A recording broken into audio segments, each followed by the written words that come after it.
निवडणुकीला समोर ठेवून तुम्ही महिलांचं हे कार्ड खेळलंय का? हे भावनिक कार्ड आहे का? महिलांना असं दाखवायचं की हे विलन आहेत आणि खरे तुमच्या महिलांच्या सोबती आम्ही आहोत, तुमचे उद्धारकर्ते आम्ही आहोत. हे आरक्षण विधेयक आता आणणं जेव्हा तुमच्याकडे बहुमत नसताना हे एक प्रकारचं कार्ड होतं का, इलेक्शन कार्ड? नाही, मग आता उलट प्रश्न असा येईल की मग जेव्हा काँग्रेसच्या काळात सेन्सेक्स होत होतं, डिलिमिटेशन प्रोसेस होत होती, तेव्हा मग ते निवडणूक डोळ्यासमोर ठेवून करत होते का, हा माझाही प्रश्न राहील. दुसरा मुद्दा असा आहे ताई की जेव्हा हे विधेयक आणलं 2023ला, त्यात ते डिटेल आपण त्याचं विधेयकचं डिटेल वाचलं तर सेन्सेक्स डिलिमिटेशनच्या आधारावर हे आणलं. ते 2029 मध्ये लागू होईल हे सुद्धा त्याच्यामध्ये क्लिअर दिलेलं आहे. पण ते करत असताना, डिलिमिटेशन प्रोसेस सुरू करत असताना, सेन्सेक्स सुरू करत असताना आपल्यालाही ज्ञात आहे की आपल्याकडे कोविडच्या नंतरची जी आपण त्यातनं कोविड संपत 2023 नंतर जे काही काळ लागतो त्यानंतर ह्या प्रोसेस सुरू झाल्या, त्याला उशीर झाला. आणि ते सेन्सेक्स म्हणजे काय 2 दिवसाचं काम नाही, त्याला 2 वर्ष तयारी करावी लागते. आणि हे सगळं करून ते झाल्यानंतर आणि कुठल्याही राज्यावर कुठलाही अन्याय न होता हे माननीय अमितजी शहांनी अतिशय स्पष्ट, सखोल, सविस्तर लोकसभेमध्ये मांडलं की कोणालाही अन्याय होणार नाही. त्या व्यतिरिक्त विरोधकांनी विचारलेल्या प्रश्नांना उत्तर देताना त्यांनी हेही सांगितलं की मी 50% जागा वाढणार याचं नोटिफिकेशन सुद्धा काढायला तयार आहे. 1 तास स्थगित करा, 1 तासानंतर आम्ही हे लगेच नोटिफिकेशन आणतो. बघा, एवढं जर मोदी है तो मुमकिन हे आम्ही का बोलतो की आम्ही त्या मुद्द्यावर सरळ असतो, आमचे विचार स्पष्ट असतात, नीती नेता सही दिशा, याच्यामुळे आम्ही ते केलं. तर विरोधक ते गुपचूप बसले, एकाने सुद्धा मागणी केली नाही की आणा नोटिफिकेशन दाखवा. हे थोडंसं आधी विश्वासात घेतलं असतं विरोधकांना तर परिस्थिती मुमकिन हे झालं असतं. दुसरी गोष्ट, निवडणुकांचा एकच मुद्दा मांडते, निवडणुकांचं कार्ड बिलकुलच नाही. उलट पंतप्रधानांनी अतिशय चांगलं सांगितलं की तुम्ही या स्त्री शक्तीला सन्मानाने ह्या विधेयकाला पाठिंबा द्या, श्रेय सुद्धा तुम्ही घ्या आणि उलट तुमचं दुसऱ्या दिवशी पेपरला आम्ही अभिनंदन आम्हीच छापतो. तर मला सांगा, हे निवडणुकीचा फायदा कोणाला झाला असता? ज्यांचे फोटो आले, ज्यांनी विरोधकांनी मदत केली, तर त्यांनाही तर झाला असता. जर यांच्या डोक्यात जर असंच आहे निवडणुका, अहो निवडणुकीचा काही संबंध नाहीये इथे, निवडणुकीचा संबंध नाहीये. परंतु ज्या पद्धतीने राहुल गांधी एक खासदार म्हणून त्या बोलत होते त्या सभागृहामध्ये, बागेतल्या गोष्टी सांगत होते आणि मागच्या महिला खासदार तिथे हसून त्यांना समर्थन देत होता, त्या दिवशी मला सुद्धा वाईट वाटलं की जिथे स्पष्टता नव्हती तर तुम्ही डिलिमिटेशन कमिटीला तुम्ही प्रश्न का नाही विचारले, जी प्रत्येक स्टेटमध्ये असते. मी विचारतो संध्याताई, तुम्ही उत्तर द्या आणि फौजियाताईंकडून पण मी त्याचं उत्तर घेणार आहे. संध्याताई, क्रेडिटचा हा खेळ होता का? सरकारला क्रेडिट मिळेल आणि सरकार महिलांमध्ये पॉप्युलर होईल म्हणून आपण हे हाणून पाडायचं.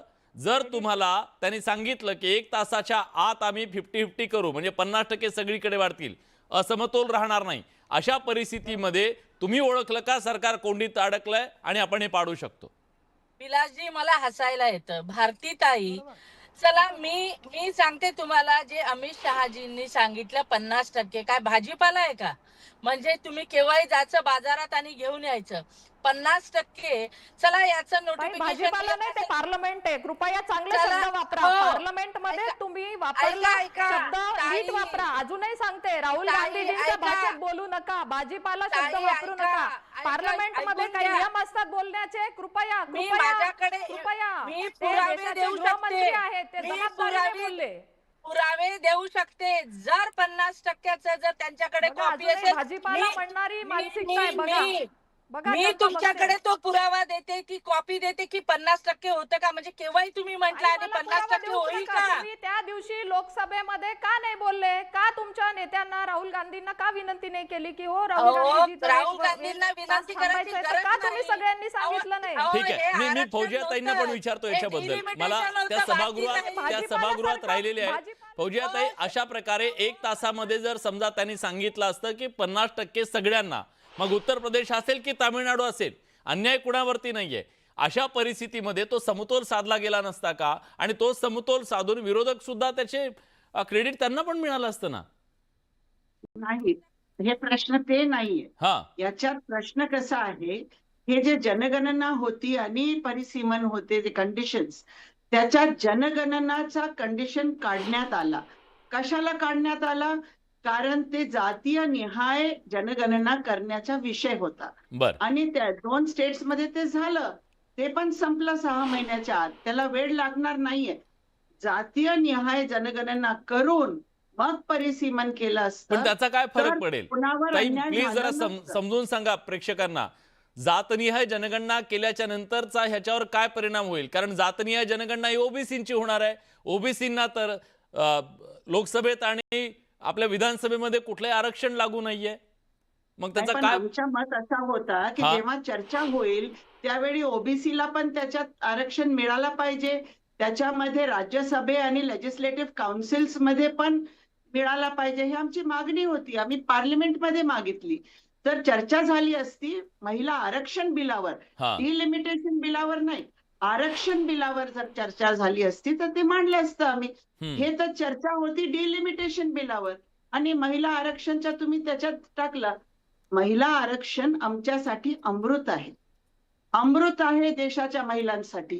पण त्याच्यात तुम्ही एक पण हे चम्मच विष अमृत टाकून जर महिलांना देत देण्यासाठी असाल 70 तर वर्ष ते होती ना आम्हाला ताई कसं तुमच्याकडे? मंजूर होईल?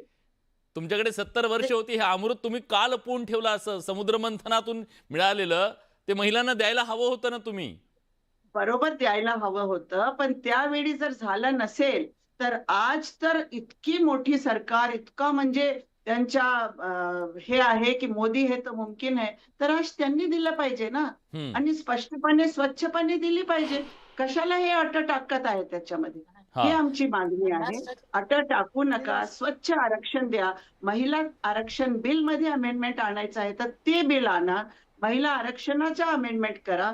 आम्ही तयार आहोत, सगळा देश तयार आहे त्याच्यासाठी. ठीक आहे. डॉक्टर नीलमताई मला सांगा, या सगळ्यामध्ये महिलांचा राजकीय बळी गेला का ह्या सत्तेच्या सारीपाटावर, सगळ्या शहाच्या राजकारणात, क्रेडिटच्या राजकारणात?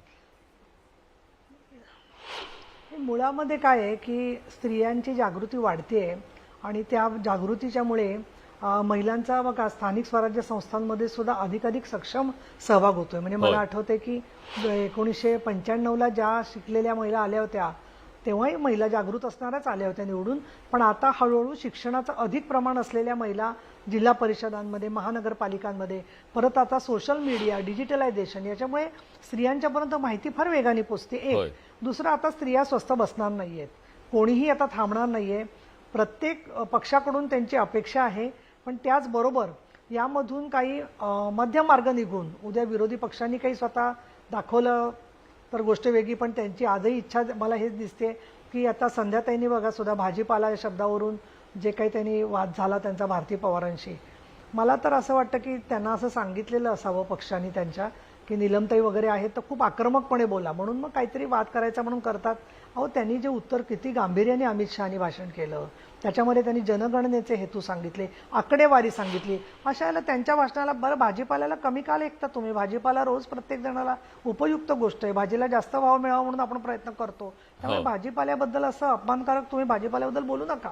मुद्दा असा आहे याच्यामध्ये की जनगणना पूर्वी सुद्धा जातनिहाय एकदा काँग्रेसच्या राज्यामध्ये प्रयत्न झालेला आहे, परंतु त्याचे काय फाइंडिंग्ज आहेत ते मुळी सरकारने तेव्हा मांडलेच नाही समोर.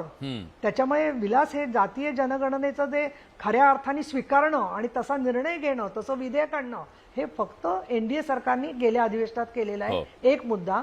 दुसरं म्हणजे मतदारसंघाची पुनर्रचना झाली तर त्याचा एक मोठा फायदा होतोय की लोकसंख्येच्या प्रमाणामध्ये प्रतिनिधित्व जसं मिळतंय तसंच आपले जे बांधव आहेत त्यांना काम करत असतानाच महिलांची संधी सुद्धा होतीये. त्यांनी समाजामध्ये एकोपा, समरसता, महिलांच्या अधिकाराला चालना या सर्व गोष्टी असताना कारण नसताना दुही माजवायची हे सुद्धा योग्य नाहीये. हे योग्य नाहीये. ताई तुम्ही म्हणालात तसं आता अनेक मतदारसंघ आहेत जे तुम्हालाही माहिती आहेत, महाराष्ट्रातल्या सगळ्यांना माहिती आहे.